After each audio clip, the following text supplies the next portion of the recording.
বুধবার বিকেল 3:30 নাগাদ হঠাৎ করে ভয়ঙ্কর আগুন লাগার ঘটনা বটতলা চকে পেট্রোল পাম্পের পেছনে একটি পরিত্যক্ত স্থানে। ভয়ঙ্কর আগুন ও সঙ্গে কুণ্ডলি পাকানো ধোঁয়া দেখে আতঙ্কিত হয়ে পড়েন ওই এলাকার বাসিন্দারা। পাশাপাশি দুটি পেট্রোল পাম্প থাকায় দ্রুত খবর দেওয়া হয় দমকল বিভাগে। দমকলের একটি ইঞ্জিন এসে 3:45 থেকে টানা 1 ঘন্টার চেষ্টা করেও আগুন পুরোপুরি নিয়ন্ত্রণে আনতে সক্ষম হয়নি। স্থানীয় বাসিন্দারা এতে রীতিমতো আতঙ্কিত হয়ে পড়েন।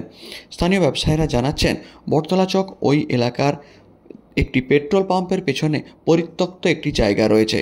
সেখানে বিভিন্ন জিনিসপত্র ফেলেছিল, কাপড় কাগজ সহ বিভিন্ন জিনিসপত্র। তাতেই রোদে গরমে কোনো কারণে আগুন লেগে যাওয়ার ঘটনা ঘটেছিল। তা থেকেই আগুন ভয়ঙ্কর রূপ ধারণ করে কয়েক মুহূর্তে। পাশাপাশি দুটি পেট্রোল পাম্প রয়েছে, আগুন ছড়িয়ে পড়তে পারে এমন আশঙ্কা করে খবর দেওয়া হয়েছিল দমকলে।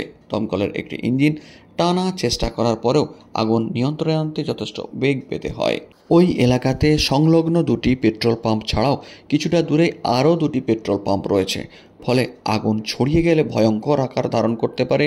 মেদিনীপুর শহরের বটতলা চক এলাকায় এমন আশঙ্কায় আশঙ্কিত হয়ে পড়েছিলেন পাশাপাশি থাকা বিভিন্ন ব্যবসায়ীরা। ছুটে আসেন স্থানীয় কাউন্সিলর টোটন শাসপিলি সহ বিভিন্ন ব্যবসায়ীরা। তবে অনেকটা চেষ্টার পরে 1 ঘন্টার মাথায় কিছুটা নিয়ন্ত্রণে আসে আগুন ও ধোঁয়া।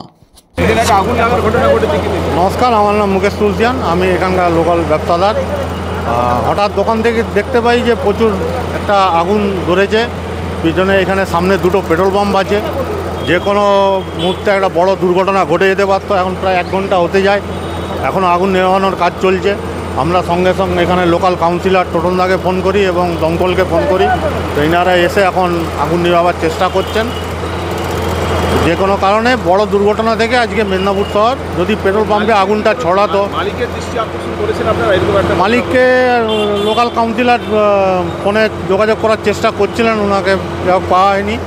আমরা দেখছি কিছু এইগুলো কাজটা মিটে গেলে আমরা ওনার সঙ্গে আমরা যার জায়গা ওনাকে আমরা রিকোয়েস্ট করব যাতে জায়গাটা পুরো উনি পরিষ্কার করে নেন। আজকে আবর্জনা পাতা এইসব পড়ে থাকার জন্য যে কোনো কারণে হোক আগুনটা ধরেছে। আজকে যদি জায়গাটা পরিষ্কার থাকতো তাহলে এ ধরনের আগুন ধরতো না।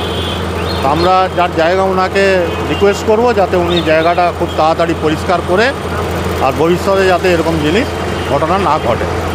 আমার নাম মুকেশ তুলসিয়ান। এখানে আপনার হচ্ছে দীর্ঘ কয়েক বছর ধরে এরকম পড়া আছে জায়গাটা। যা জায়গায় আমি ওনাকে ফোন করছি, উনি এখন ফোনটা ধরেননি। নোংরা আবর্জনা যত পড়ে আছে। পাশে একটা জায়গা ছিল, তার পরিষ্কার কয়েক মাস আগে হয়েছে, উনি পরিষ্কার করেছেন। এইভাবে এখানেও একটা গাছ আপনারা দেখতে পাচ্ছেন, এই সামনে একটা গাছ আছে। রাস্তার ওপারে চলে এসছে, পাশে দোকান আছে, যে দোকানের মালিক উনি দাঁড়িয়ে আছে। সেই গাছটাও আমরা ওনাকে বলেছিলাম, বলার পরে ওনার এই গাছটা আমরা কাটলাম। রাস্তায় যেভাবে পড়েছি, তো ওনাকে এখন ফোন করছি, ফোনটা ধরে ওনার সঙ্গে কথা বলবো। এটাকে যদি পরিষ্কার করে দেওয়া হয় তাহলে খুব ভালো হয়। কোনো কারণে আবর্জনা পড়ে আছে। উদয়বাবু, আমার মনে হয় উদয়বাবুর জায়গা এইটুকু জানি, উদয় রঞ্জন পাল। ওনার ছেলেকে ফোন করছিলাম, ওনার ছেলের ফোনটা ধরে ওনাকে যাবো এখন মেসেজটা করবো যে এগুলা পরিষ্কার করে দিলে। সামনে পেট্রোল পাম্প আছে।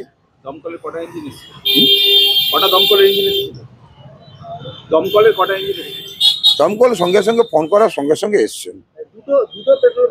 হ্যাঁ, না পেট্রোল পাম্প আমাদের পাশাপাশি দুটো, তার পাশে আর দুটো আছে। 4টে পেট্রোল পাম্প আছে। বস্তি এলাকা, সামনে বস্তি এলাকা দুটো আছে বড় বড়। আপনি ছুটে এলেন, কি ব্যবস্থা হবে?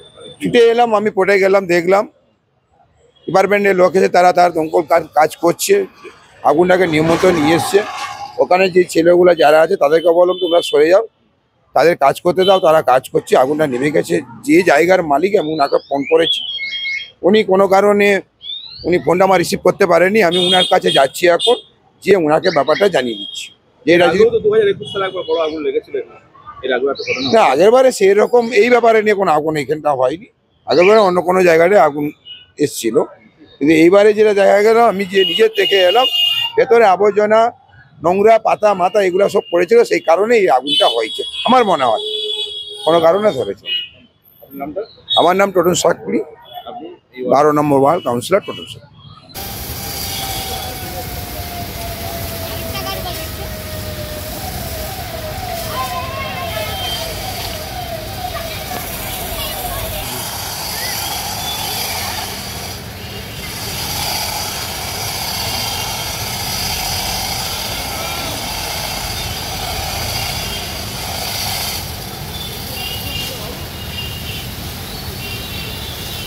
দুনিয়া তো সব পাদ্রীগুলো ভর্তি থাকে।